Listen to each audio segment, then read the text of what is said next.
it's Jen. This is another episode of Jen is Zen. In these short bits, I'd like to give you something that I hope you will meditate on or journal about. Today, I'd like you to think about this. Are you able to celebrate others' success and say, it's just not my story? Life isn't linear, and each of our individual journeys are independent and unique. We are moving at our own pace on these very different paths.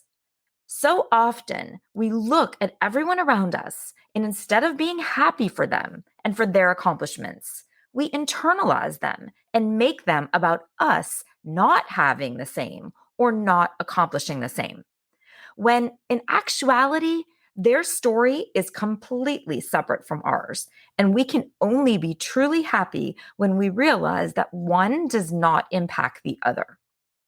Learning to celebrate others' successes not only demonstrates contentment within ourself and our life, but it also indicates a focus on our own goals and our own story that allows us to recognize which path is actually ours. I was at our graduation ceremony at UNCW this weekend. I really do love commencement. This is my 34th, I counted, at UNCW, and it's such a fun event. Everyone is excited and proud. It's just super heartwarming. Anyway, I knew it would be over at a bit before 12, which was perfect because I had to pick my daughter up from cheer at noon, and she was just a few minutes away from campus. So after the ceremony ended, another colleague and I made a beeline for the exit. As we're trying to purposely yet politely navigate through the celebrating crowd, I couldn't help but I was saying, excuse me, pardon me, excuse me, as I push through the joy, the pride, the celebration of your once in a lifetime moment to go about my mundane Saturday errands. I realized that this is such a great metaphor for life. We are each traveling along our own path. I have had the excitement of numerous graduations. I will have the pride of my children's numerous graduations. But today, I was on the clock to get to pickup and then to the store before getting home to do some gardening jobs before celebrating my son's birthday. Just the mundane. Nothing exceptionally good, nothing bad, just another Saturday.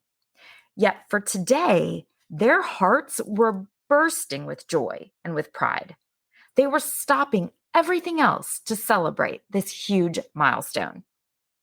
And on the flip side, I know that there were others out there who suffered some type of loss or sadness that same Saturday morning. People even facing trauma or tragedy. Pain and suffering while I go about the mundane, and this crowd celebrates. It made me think back to when my daughter, the same daughter, well, she's my only daughter, so whenever was born. I've mentioned before that she was a preemie. She was born at only 27 weeks and weighed 2.5 pounds. But thankfully, she was very healthy and very strong despite her size. During the 9 weeks we spent in the NICU, we got to feel a kinship with the other families and babies in the unit. We never actually saw them beyond maybe a zombie-like passing in the halls because each baby had its own room. But still, it's like you felt like you were in some odd way bound with them. As I'd walk down the hall, I'd see the short-termers in the first rooms, the babies who would spend maybe a day or two to be checked out for something. It was the long-term patients like us. We were way down at the end of the hallway. And it didn't take more than a couple of days to realize the NICU hierarchy. There was a ton of turnover in those first rooms. And where we were, that was the long hauler section. There was one particular baby that I often think about across the hall from Ever. His name was Michael. I never saw him or even his family other than when they were dressed in their full-on quarantine outfits, so you couldn't even tell. But I knew he was not doing as well as Ever. I'd often walk in and there'd be red tape across his room that indicated some type of quarantine was in place because he was struggling. I specifically remember one particular day when I walked in and saw that little Michael's room had that red tape and everyone was dressed in the full covering going in or out. And I walked into Ever's room to see that she was dressed in clothes, like a cute little onesie. That's a huge accomplishment. Might not be for a full-term baby like my boys, it wasn't. But for a preemie, that's huge because they need to reach a certain point with regulating their body temperature and their weight before they can do simple things like wear something more than a diaper. I was so happy. I was so excited because it was a huge milestone and it gave me a bit of hope at a very hopeless feeling time. I said something to the nurse that basically, like, I felt guilty to be so happy. And it made me feel terrible to know what Michael's family was going through just across the hall. She told me that the NICU is such an unpredictable roller coaster ride that you need to celebrate the victories when you have them, because some other day is sure to be a down day for us and a celebration for another baby's family.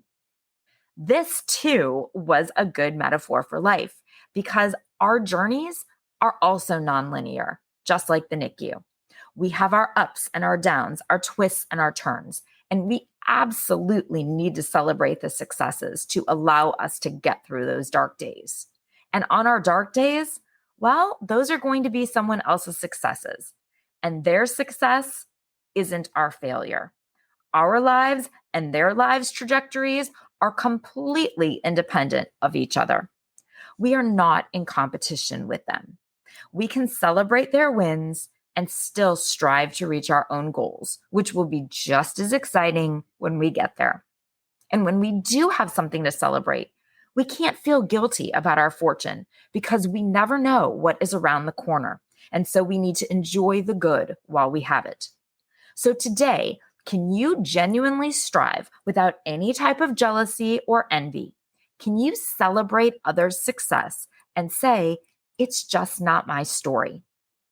Thank you so much for listening. I truly appreciate you spending this time with me. Please remember to follow the show so that you don't miss out on any new content. If you enjoy the show, please share it with your friends who might also benefit from or enjoy it. That's how we will grow our community.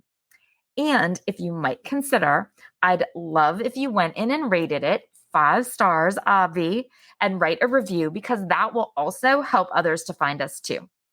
Reach out on socials on Instagram and on TikTok at Reframing Me, and on Facebook, it's Reframing Me, and join the Facebook group Reframing Me, the podcast community, to connect with other women who are also raising teens and rediscovering themselves.